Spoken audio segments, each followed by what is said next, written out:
پتہ نہیں ہمیں کس نے یہ بیماری دلا دی، پہلے خیش پھر درویش، پہلے اپنے آپ کو دیکھو پھر دو، اللہ اکبر، پہلے اپنے آپ کو دیکھو پھر دو۔ جوان حضور کی خدمت میں آیا، السلام علیکم۔ وعلیکم السلام، حضور کچھ عرض کرنا چاہتا ہوں۔ آپ نے فرمایا جی بولیے۔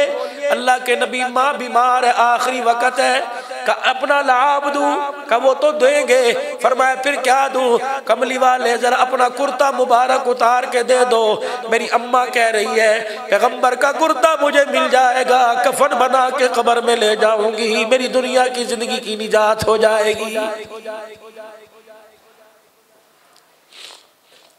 ادھر آؤ، آ گیا کرتا مبارک ہاتھ میں پکڑا، کہ نوجوان میرے پاس یہ ایک ہی ہے، دوسرا کوئی نہیں، اگر تجھے دے دوں گا تو ننگا ہو کے بیٹھ جاؤں گا۔ انہوں نے کہا ٹھیک ہے اللہ کے نبی۔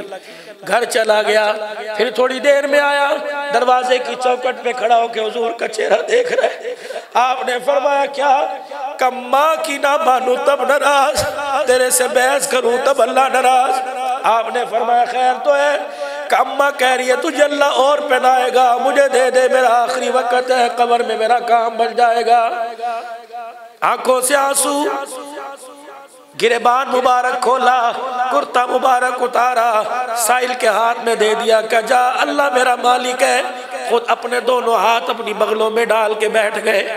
نوجوان کرتا لے کے گیا، جبرائیل خدا کا قرآن لے کے آ گیا، وَلَا تَجْعَلْ يَدَكَ مَغْلُولَةً إِلَىٰ عُنُقِكَ فَلَا تَبْسُطْهَا كُلَّ الْبَسْطِ فَتَقْعُدَ۔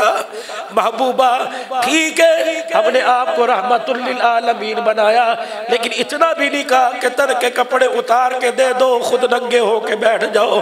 جبرائیل خدا کا قرآن سنا کے جا رہے، میں محمد کی عرض میں تو اس کے دربار میں لے جا، اسے جا کے کہہ دے یا تو مجھے رحمت للعالمین نہ بنا تھا، اگر رحمت والی چادر تو نے میرے کندھے پر ڈال دی، میرے دروازے پر آ کر کوئی ہاتھ پھیلائے خالی بھیج دوں، میں محمد کی غیرت گوارا نہیں کرتی ہے۔